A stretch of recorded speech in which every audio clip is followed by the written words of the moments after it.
आज है राधा रमन देव जी के प्रकट होने का दिन। तो आज के दिन जो राधा रमन का विग्रह है, असल में ये राधा रमन जी का जो विग्रह है ये प्रकट हुआ था नृसिंह चतुर्दशी के दिन। तो वो कल था, नहीं आज के दिन है, क्योंकि नृसिंह चतुर्दशी के दिन की रात को गोपाल भट्ट ने प्रार्थना की थी। तो गोपाल भट्ट गोस्वामी जो वृंदावन के 6 गोस्वामी में एक हैं, ये आए थे गंडकी नदी में स्नान करने के लिए। गंडकी नदी आप जानते हो कहाँ है? तो जब वो स्नान कर रहे थे उनके साथ एक लोटा था। तो उस लोटे में 12 शालिग्राम आ गए। आप शालिग्राम समझते हो? शालिग्राम एक भगवान का रूप है जो पत्थर के रूप में प्रकट होता है, और इस शालिग्राम में और भगवान में कोई अंतर नहीं। जैसे कल हमने कोई 12 नरसिंहदेव शालिग्राम का अभिषेक किया था। तो जब ये 12 शालिग्राम शिला उनके लोटे में आ गए तो गोपाल भट्ट ने सोचा मैं कहाँ पूजा करूंगा ये 12 शिला की।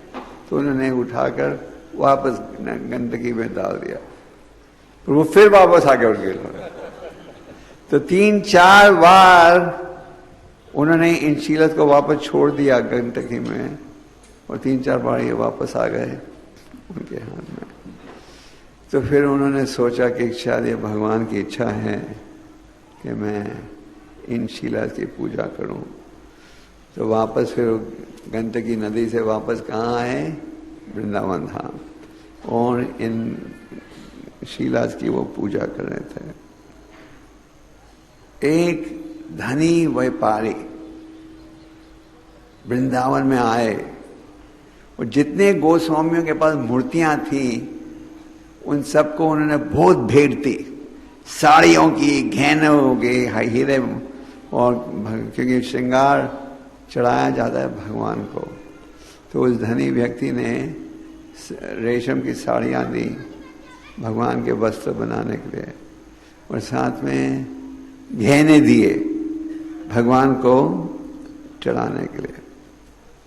पर उन गोस्वामियों को दिया जिनके पास भगवान का विग्रह था। पर गोपाल भट्ट के पास विग्रह नहीं था, उनके पास क्या था?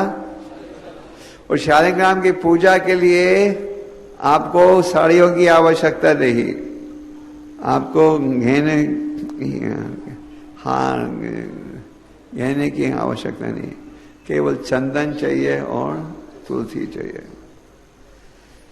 तो ये धनी व्यापारी जब गोपाल भट्ट गोस्वामी के पास आए ये भेंट देने के लिए, गोपाल भट्ट ने कहा मेरे पास तो कोई विग्रह नहीं है, मेरे पास तो केवल शालिग्राम है जिसकी मैं पूजा करता हूँ तुलसी के साथ और चंदन के साथ। और धनी व्यापारी ने कहा ठीक है ले लो जब भी, क्या पता कब भगवान प्रकट होंगे तुम्हारे पास। तो उन्होंने उनको साड़ी भी दे दी और गहने दे दिए। ये सब भेंट दी थी उस धनी व्यापारी ने नृसिंह चतुर्दशी के दिन, कल के दिन उन्होंने आकर सब गोस्वामियों को भेंट दी थी। तो जब ये भेंट प्राप्त हुई तो गोपाल भट्ट गोस्वामी ने भगवान से प्रार्थना की। उन्होंने सबसे पहले तो उन श्लोकों का उच्चारण किया जिनके द्वारा प्रहलाद महाराज नरसिंहदेव भगवान का गुणगान कर रहे हैं। जो श्लोक भागवतम के 5वें स्कंद में हैं, जहाँ के प्रहलाद महाराज भगवान नरसिंहदेव का गुणगान कर रहे हैं, जिसका मैं वर्णन कर रहा था।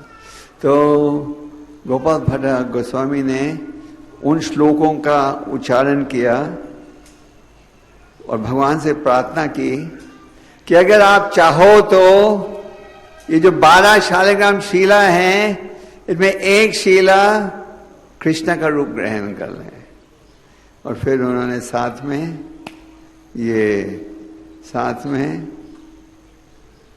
भगवतम के श्लोकों का उच्चारण किया और सो गए। अगले दिन सुबह जागते ही वो गए यमुना में स्नान करने के लिए, और जब यमुना से स्नान करके लौटे तो उन्होंने देखा कि उनकी जो दामोदर की एक शीला है, दामोदर लीला आप कार्तिक में मनाते हो, जो उनकी जो दामोदर की लिए शीला है, उसने क्या राधा रमन का रूप प्राप्त कर लिया। क्योंकि गोपाल भट्ट ने भगवान से प्रार्थना की थी कि मुझे ये आप कृष्ण का रूप ग्रहण कर लो, तो ये भगवान ने प्रार्थना की थी गोपाल भट्ट ने। तो दामोदर शीला ने कौन सा रूप ग्रहण कर लिया? राधा। फिर गोपाल भट्ट ने रूपा गोस्वामी, सनातन गोस्वामी सबको निमंत्रण दिया और पूरी कथा सुनाई, और बड़े उत्सव के साथ फिर उन्होंने ये और विग्रह की स्थापना की। उनको उन्होंने नाम दिया राधा रमन, कृष्ण भगवान जो कि राधा रानी को प्रसन्न करते हैं। तो आज के दिन राधा रमन विग्रह की स्थापना हुई थी कहाँ? वृंदावन धाम में गोपाल भट्ट गोस्वामी के द्वारा। तो गोपाल भट्ट गोस्वामी की समाधि भी उधर ही है।